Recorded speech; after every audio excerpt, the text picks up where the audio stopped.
These two eyes can only perceive that which is physical.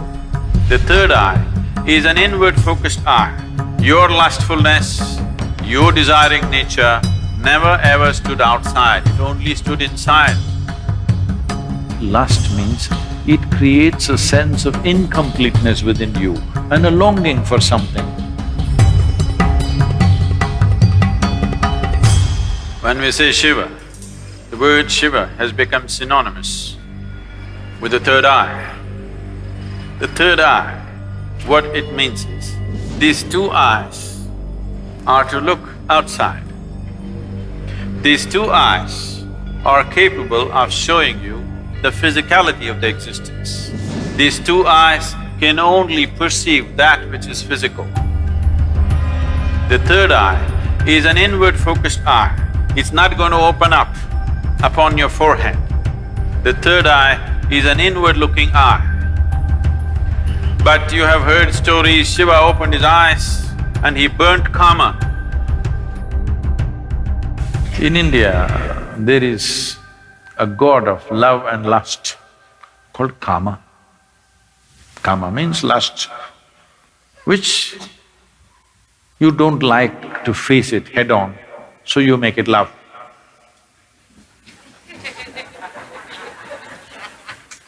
Because you need some aesthetic to it.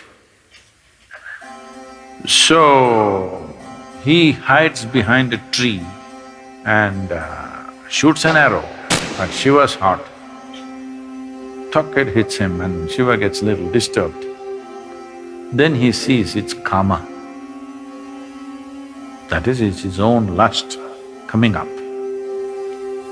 Then he opened up his third eye, a fiery eye, and burnt Kama. He was hiding behind the tree, but he was burnt into ashes. Then Shiva took the ashes of this burnt Kama and smeared himself. That I have put these things to rest for good. That is the general story told to the people. But you tell me, your lust arises within you or behind the tree? No, you may go behind the tree, that's another matter.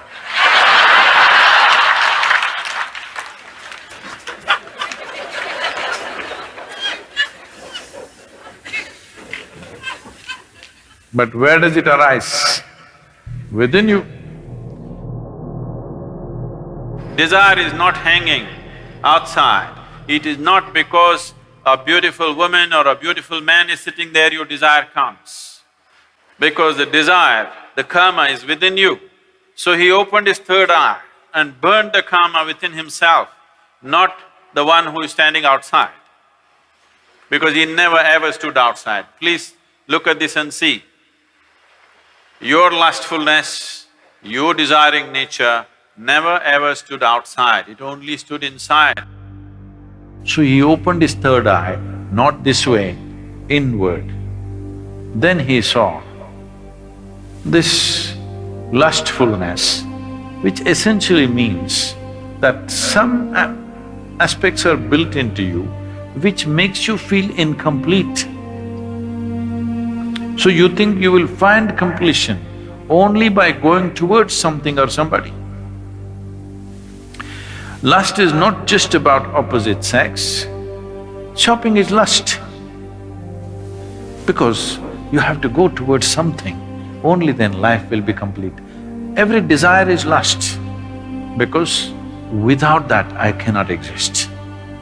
I want that, because only when I have that, this will be complete. It may be a thing, it may be a position, it may be power, it may be sexuality, it doesn't matter what it is. Essentially, lust means it creates a sense of incompleteness within you and a longing for something that it makes you feel if you don't have that, you are not complete. So he decides to burn the Kama within himself. He burned the Kama and then instead of sweat, ash oozed out of the pores of his body. This is the yogic story. The common story told to the public is he was hiding behind the tree and he burnt him, opened his eyes and burnt him, and then he took that ash and smeared himself.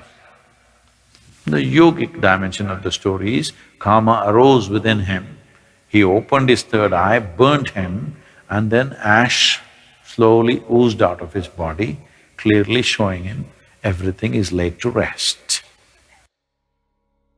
Everything that you know as yourself should die.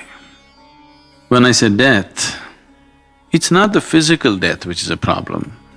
The question is losing everything that you know as myself right now, your personality, your identity. Once you learn to be an individual beyond physiological and psychological formats, that means you're for good. This is what living death means. So if you know how to be an individual still, without physiological and psychological format, you are a living death. If you are a living death, you are eternal in your existence. It is time that you become living death so that you live eternally.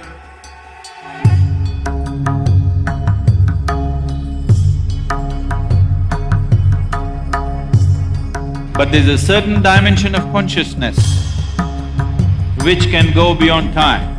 Yama came to claim his life. Markandeya, who knew the ways of life, just did one simple act. They say he continued to live as a 15-year-old because he came in touch with that dimension of consciousness which we refer to as Kala Bhairava.